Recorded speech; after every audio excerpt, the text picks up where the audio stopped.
오늘 우리에게 주신 하나님의 말씀은 요한 1서 3장 13절로 24절 말씀입니다. 요한 1서 3장 13절로 24절 말씀을 다 찾으셨으면 한 절씩 교독하겠습니다.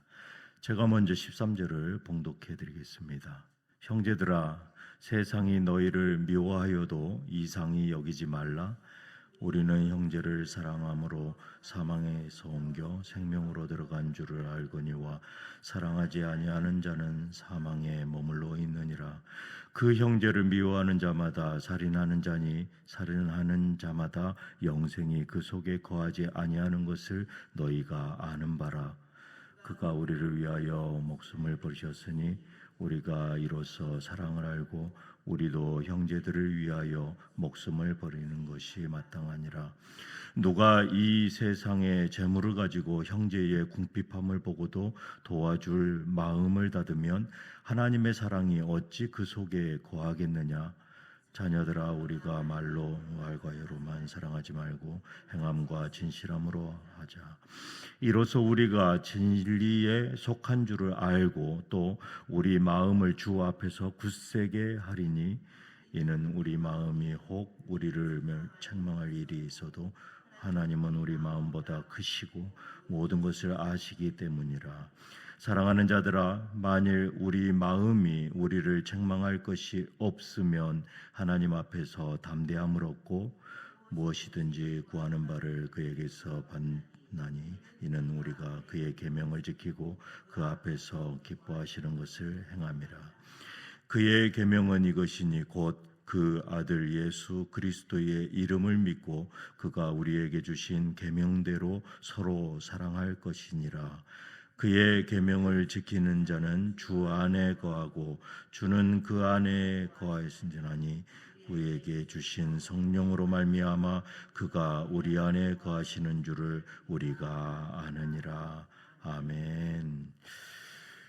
오늘 요한 1서 3장 13절로 24절 말씀을 가지고 사랑으로 행하는 자가 누리는 복이라는 제목으로 은혜를 나누기를 원합니다. 오늘 본문인 이 13절로 들어가기에 앞서서 사도 요한은 3장 1절로 12절 이 전반부를 통해서 우리가 받은 사랑이 얼마나 놀라운 것인지를 먼저 선포했습니다. 첫 번째로 사도 요한은 우리가 하나님의 자녀다라는 그 신분을 가졌음을 강조하고 있습니다. 요한 1서 3장 1절을 새 한글 성경으로 읽어드리겠습니다. 보십시오. 하나님 아버지께서 우리에게 얼마나 큰 사랑을 베풀어 주셔서 우리가 하나님의 자녀라고 불리게 되었는지를요. 세상은 우리를 알아보지 못할지라도 하나님은 우리를 자녀라 불러주셨습니다. 이 거룩한 신분을 가진 자는 장차 주님을 대면할 그 소망을 품기에 우리는 오늘 이 땅에서 자신을 깨끗하게 지키는 삶을 살게 되는 것이죠. 두 번째로 4절로 10절에 죄와 의를 대조하고 또 자녀의 본질을 대조하고 있습니다. 4절 말씀입니다. 죄를 짓는 자마다 불법을 행하나니 죄는 불법이라. 죄의 본질은 불법이다라는 것입니다. 당시에 그 영지주의자들은 죄를 지어도 영혼은 안전하다라고 가르쳤습니다. 하지만 요한은 단호하게 말합니다. 하나님께로부터 난 자는 습관적으로 죄 가운데 거할 수가 없다라는 것이죠. 죄를 짓는 자는 마귀에 속한 자요 또 의를 행하고 사랑하는 자만이 하나님께 속한 자다라는 것입니다. 하나님의 아들이 나타나신 이유는 바로 이 삶에 우리의 삶 속에 역사하는 이 마귀의 일을 멸하기 위함이다라는 것입니다. 또 세 번째로 11절로 12절에 가인과 아벨을 예를 들면서 사랑이 복음의 본질이요 신앙의 핵심이다라고 확인하고 있습니다. 그 대조로 12절에 가인같이 하지 말라라고 권면하고 있습니다. 형제를 시기하고 미워하는 것이 곧 악한 자에게 속한 증거다라는 경고를 하고 계십니다. 결국 누구의 자녀인가 이것을 증명하는 그런 결정적인 잣대, 그것이 바로 사랑이다라는 것입니다. 이제 이러한 배경을 바탕으로 우리가 오늘 본문 13절로부터 하나님의 자녀가 그 사랑을 어떻게 그럼 구체적으로 행동할 것인가, 그리고 행동을 옮겨야 하는가, 사랑으로 행하는 자가 또 누리는 복은 무엇인가 우리가 묵상하기를 원합니다. 첫 번째로 사도 요한이 이 편지를 쓸 당시에 교회 안에는 이단이 팽배했습니다. 그들은 구원은 영적인 그러한 지식으로 받는 것, 그리고 몸으로 무엇을 하느냐, 이것은 결코 중요하지 않다라고 말하고 있습니다. 이것은 입으로는 사랑하고 말합니다. 하지만 실제 삶에서는 형제의 고통을 외면한다는 것이죠. 그리고 자신의 유익만을 챙기는 그러한 삶, 거기에 빠져서 살아갔다라는 것입니다. 2세기 당시 기독교에 만연하였던 이들을 향해서 위대한 신학자이자 교부들은 그들을 단순히 기독교 이단으로 간주하면서 탈선한 그리스도인이다라고 말합니다. 오늘 사도 요한은 그러한 가짜 신앙을 향해서 16절에 이렇게 선포합니다. 주님이 우리를 위해 목숨을 버리셨으니 우리도 형제를 위해 목숨을 버리는 것이 마땅하다. 주님이 우리를 위해 목숨을 버리셔서 십자가에 보혈의 피를 흘리시고 죽으셨습니다. 우리도 형제들을 위해서 마땅히 그러한 삶을 살아야 된다라는 것이죠.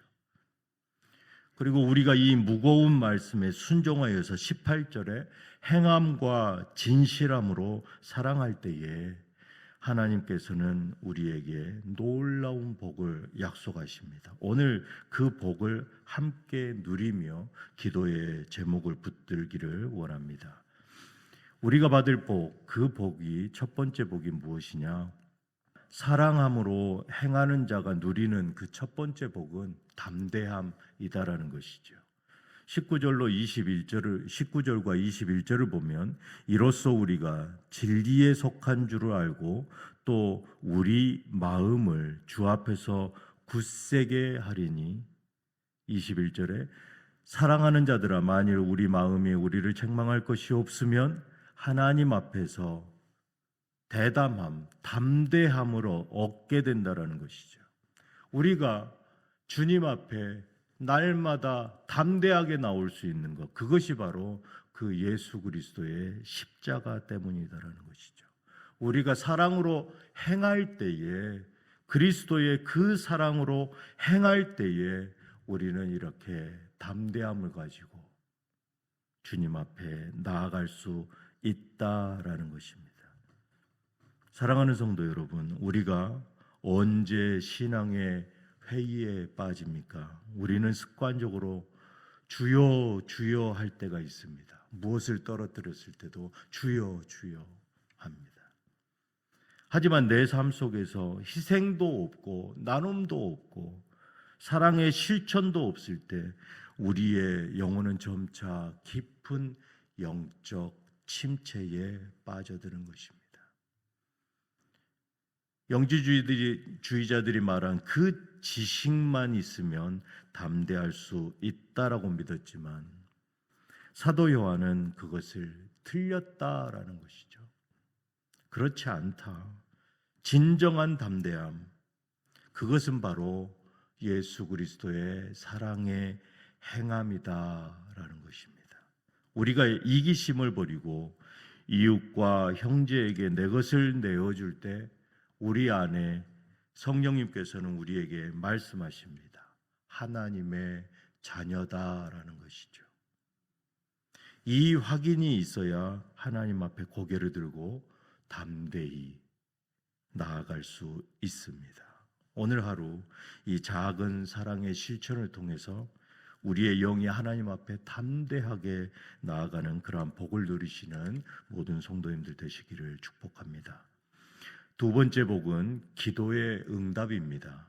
본문 22절에 무엇이든지 구하는 바를 그에게서 받나니, 우리가 구하는 것들을 이 하나님께서 주신다라는 것이죠.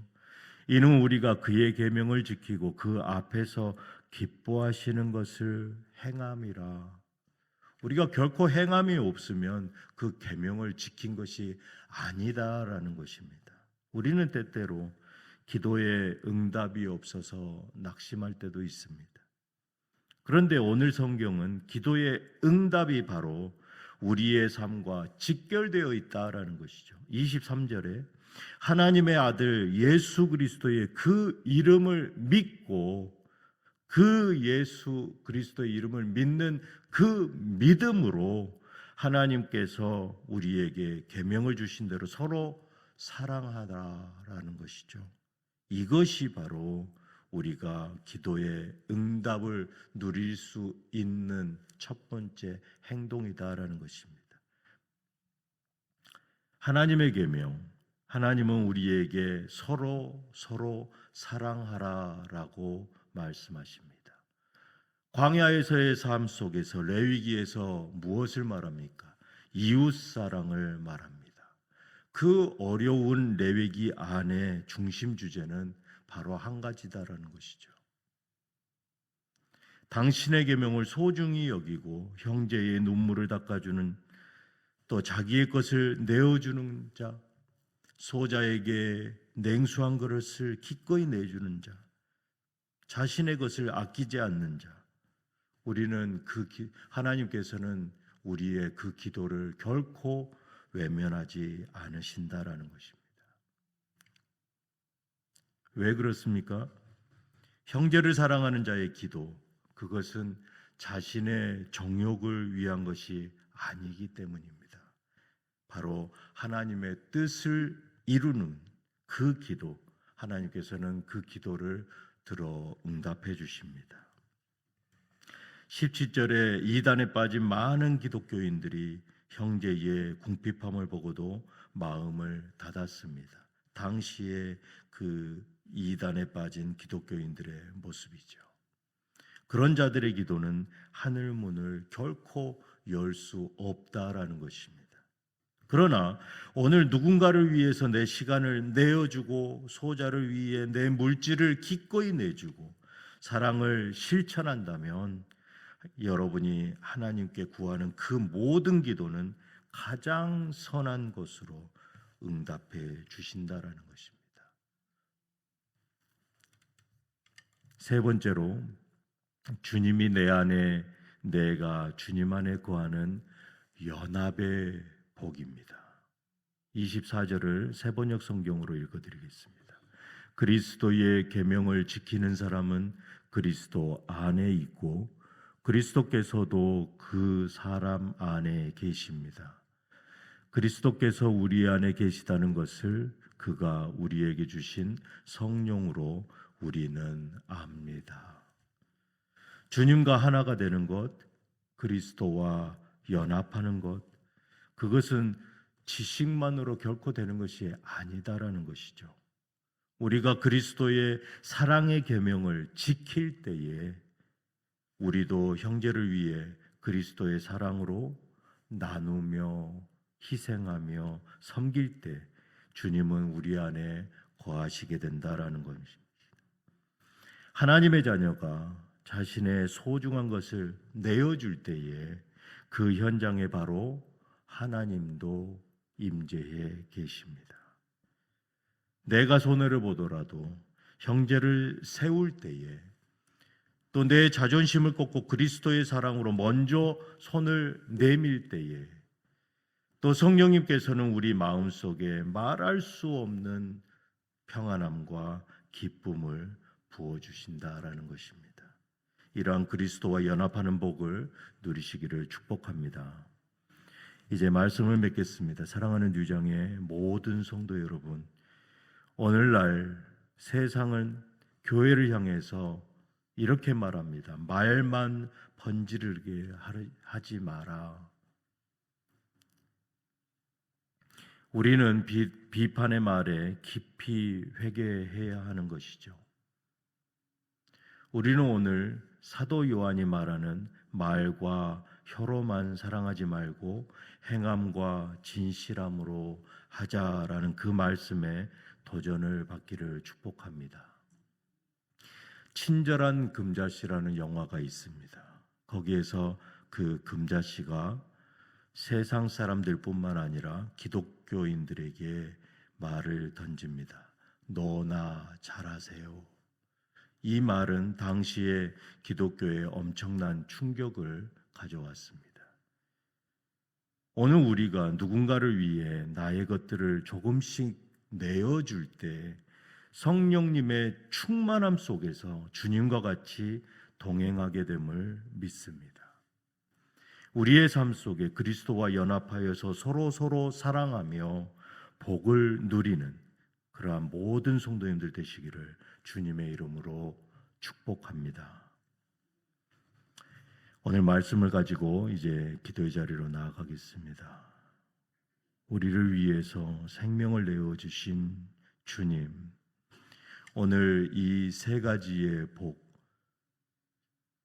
영적으로 당대함을 가지고 주님 앞에 나아가길 원합니다. 그리고 무엇이든지 구하는 대로 주시는 그 기도의 응답을 받기를 원합니다. 그리고 내가 너희 안에 또 우리가 주님 안에 거하는 그러한 연합의 복을 받기를 원합니다. 주님의 사랑을 행함으로 우리가 이 복을 누리며 살아가게 하여 주시옵소서. 우리 주 예수 그리스도 이름으로 기도드리옵나이다. 아멘.